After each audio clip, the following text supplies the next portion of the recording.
Sue Moroney. Question number 11, Sue Moroney. Thank you, Mr Speaker. My question is to the Minister of Education. How many schools failed to submit a National Standards Consistent Charter to the Ministry of Education before last Friday's deadline? The Honourable Anne Tolley. Mr Speaker, it's impossible to completely answer that question because the Ministry of Education has not yet assessed all the charters. However, I am advised that by 5 p.m. on 1 July, 1,886 of the 2,075 English medium schools with students in years 1 to 8 have submitted their charter, which compares to 1,058 submitted by 1 July last year. Initial assessments of this 1,445 of this year's charters indicate that 87% were compliant. I'm also advised that each year over the last 10 years, a number of schools have not even submitted a charter, but because the last government never bothered to check them, no one even knows how many of those there were. Sue Moroney. Supplementary.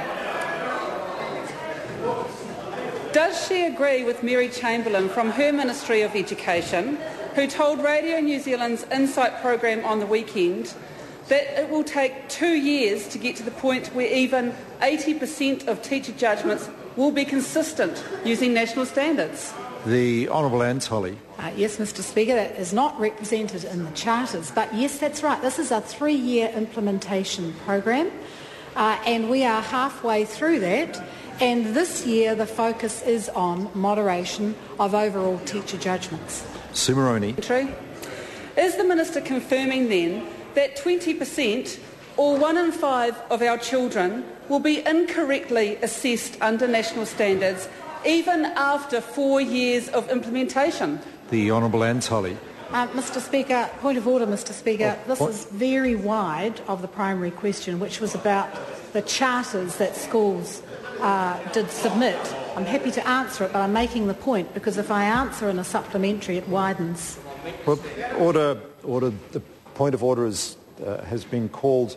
I accept that the question is a little removed from the primary question, but I don't think it's out of order in that regard. I think what it may affect is the Minister's ability to answer it in detail, and that's the risk when members do move a little bit away from the primary question. But I don't think it's so far away that I should rule it out. Sue Moroney may repeat a question.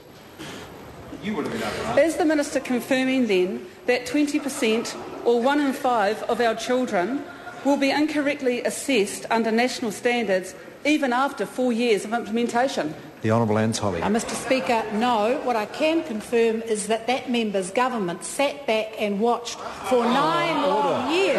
Order.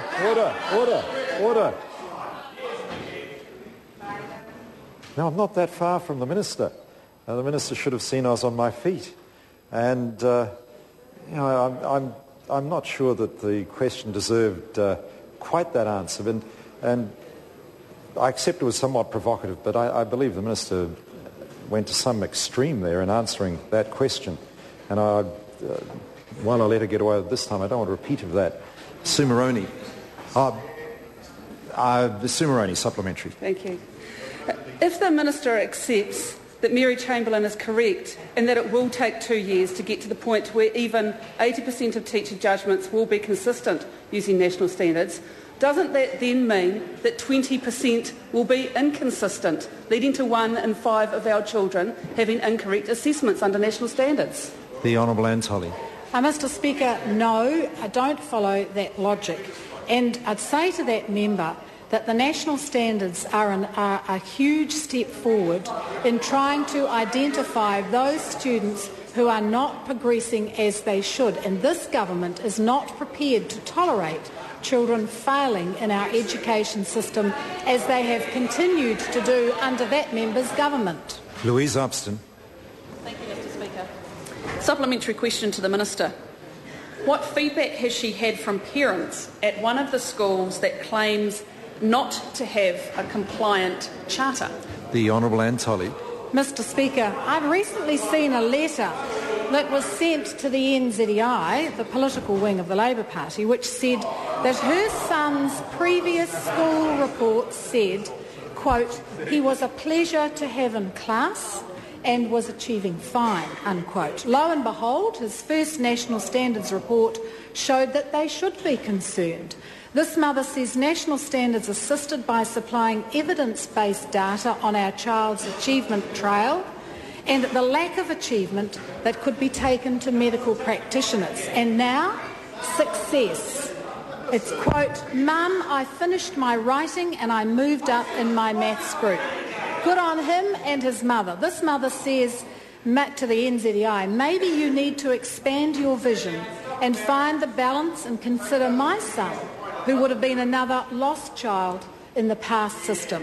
I welcome national standards. Order. Sue Moroney. Does she stand by her threat that she made in the New Zealand Herald? Order. I apologise to the member. Look, in this case, I mean, both sides have been very noisy today, but I must be able to hear the supplementary question. Sue Moroney. Okay. Thank you, Mr Speaker. Does she still stand by her threat she made in the New Zealand Herald in December 2008 to dissolve the board and put in a commissioner if schools refuse to implement national standards? And how does she intend to carry that out, given that at least 140 schools have refused to implement her standards? The Honourable Anne Tolley. Mr Speaker, there is a process that we're working through to help these boards develop compliant charters, and the next step is to appoint an advisor under Section 78K of the Education Act to assist these schools. We're in no position yet to determine whether we do need to step in and replace a board. Question number 12, Melissa Lee.